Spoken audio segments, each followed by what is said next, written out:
Mas, cara, vai fazer 20 anos já. Eu agora começo a me dar conta que certas coisas que eu não achava engraçado, o público acha. Puta, mas isso é muito natural, né? Mas pra mim não era. Mas isso não é justamente Pra mim não a era. frustração do comediante de, puta, eu acho isso aqui engraçado, eles não, eu vou ter que fazer o que eles acham engraçado. Não, mas não é tanto isso. Não é tanto isso. Não é abrir as pernas pra piada da Preta Gil e da Glória Maria. Não é isso que eu tô falando. Eu tô falando o seguinte, por exemplo, eu contei uma história no palco outro dia que eu fui testar. Porque eu achava que era uma história que eu contava pros meus amigos e eu não achava uma história engraçada. Mas que é uma história que eu gosto de contar. Que é ridícula. É ridícula. Foi só um teste. Que é o seguinte, minha mãe, quando eu era pequeno, uma vez, um carro parou na vaga de deficiente e minha mãe ficou puta. E falou pro meu pai, Júlio, cara, parou na vaga de deficiente. Sou um cara de cadeira de roda. E aí a minha mãe e meu pai falou, Yolanda, o carro é de um deficiente, Yolanda. O deficiente estacionou na vaga de deficiente. No lugar certo. E aí a gente começou a conversar e eu descobri nessa conversa, eu e meu pai descobrimos que minha mãe achava que a vaga de deficiente era para as pessoas deixarem o deficiente. Que ficava... Enquanto tu vai no mercado... Enquanto o cara vai no mercado, ficava o Carlos de cadeira de roda esperando e fazia uma fila de deficiente que estava esperando as pessoas fazer compra. É uma história que eu gostava de contar, assim, sabe? Obviamente eu contei de qualquer jeito. Do jeito que eu escrevi tem mais piada, né, e tudo mais. Mas eu falei, puta, eu vou tentar contar essa história no palco. Puta, eu contei a história no palco, as pessoas riram pra caralho. E tu não tinha enxergado que tinha uma oportunidade. E eu gosto dessa piada, porque é uma piada, é real, é uma história de verdade. Minha mãe realmente pensava isso, eu não tô inventando. Do jeito que eu conto no palco, ela tem mais piada do que isso.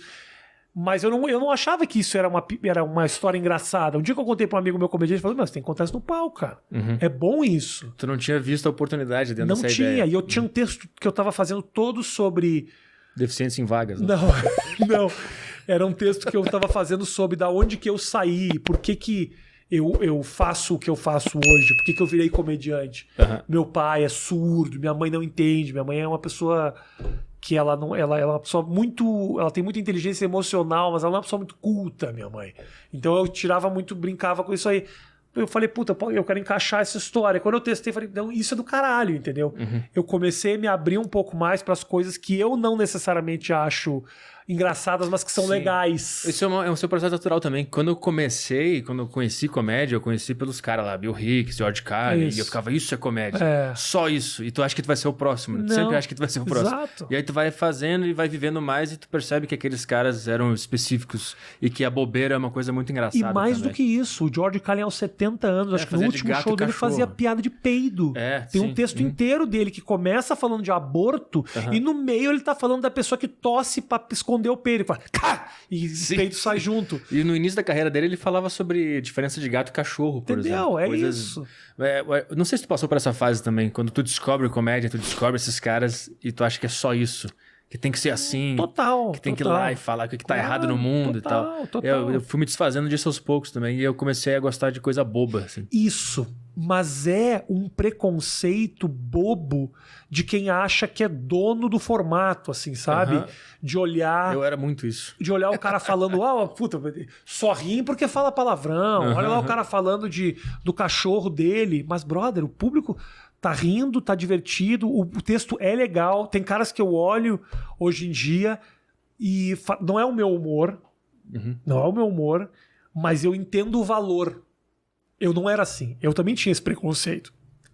E pro Oscar Filho, eu falei, Oscar, você é um merda. Falei pra ele, graça nenhuma essa bosta, você entra no palco, no peito, as pessoas riem. Isso não tem absolutamente nenhum valor. Na cara do cara eu falava isso. Inclusive, hoje ele é muito magoado comigo também por causa disso. Pelo menos falava na cara, eu falava pelas costas. Não, eu falava na cara. É uma bosta isso aqui.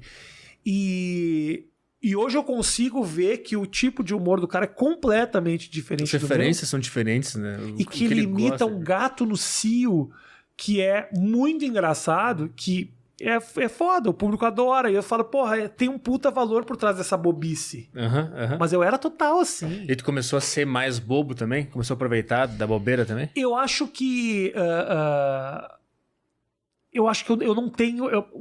as minhas ideias, elas não vão muito pra esse lado. Mas essa história que eu contei da minha mãe, por exemplo, é o máximo que eu consigo chegar. Eu não tenho a manha de entrar e subir. imitar o Faustão, essas coisas que os caras fazem. Mas eu digo, a ideia boba.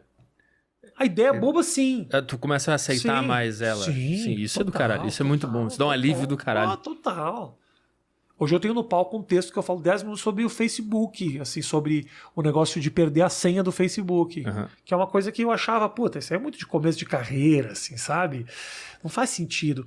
Mas o que importa é que o cara consegue fazer, desde que o cara faz um texto sobre sexo anal, ok, 80% dos comediantes falam sobre isso.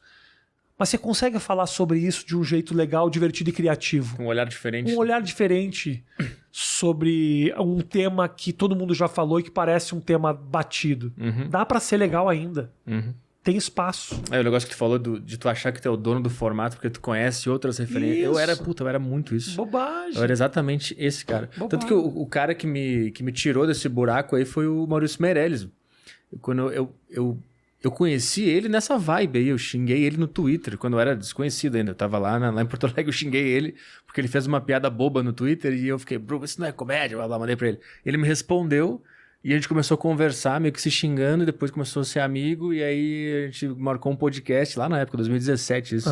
Aí ele tava indo pra Porto Alegre, eu abri o show dele lá, e a gente ficou amigo. Que coração maravilhoso. Ele é muito legal, ele é muito legal. Ele é. Aí a gente ficou amigo, assim, e aí conversando com ele eu comecei a entender mais sobre como é que funcionava a cena, e comecei a respeitar mais esse lance, assim, e comecei a sair do meu buraco de achar que só o que eu achava legal era legal, né? Não, é louco porque eu tenho essa conversa com o Maurício também. Tem certas coisas que eu não acesso, mas eu respeito. E eu não respeitava antes. Sim. Então, assim, por exemplo, eu acho o que o Ventura construiu ao redor dele é um negócio único no mundo, assim, meu irmão. Ele criou um bagulho foda. Que tem marca, que tem camisa, que tem boneco, que tem a pose, que tem a hashtag. O cara é um gênio, velho, do marketing. Quando eu olhei as primeiras vezes, eu falava, eu não tô conseguindo entender aqui o público, eu não tô conseguindo entender o que o público tá vendo que eu não tô vendo.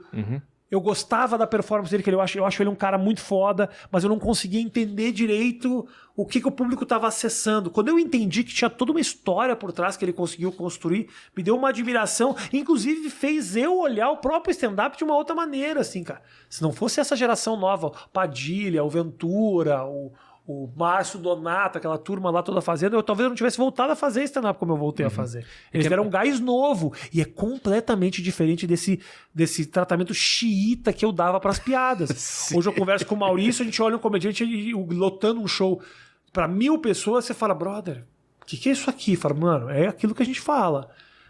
Não é pra gente, mas é pra muita gente. Então não importa o que eu penso, se eu gosto, se eu rio ou não. Do Ventura, eu acabei citando um exemplo muito fora da curva, porque o Ventura tem coisas que eu acho muito engraçada. Mas tem coisa da dancinha, do passo, não sei o quê, que eu olhava e eu falava, eu falei, eu não tô entendendo esse bagulho aqui. Se fosse há 10 anos atrás, eu ia falar, o cara tá só dançando, não tem graça nenhuma essa merda. Hoje eu olho e falo, bom, talvez não seja, a dança não é pra mim, mas, meu irmão, os caras estão repetindo essa dança no TikTok e tá bombando pra caralho. Então, comédia com marketing, com divulgação, é um bagulho foda, cara. Calma, não sai ainda. À direita tem o vídeo mais recente do canal e à esquerda o vídeo recomendado. Clique em um dos dois e até o próximo corte aqui no Plantão dos Cortes.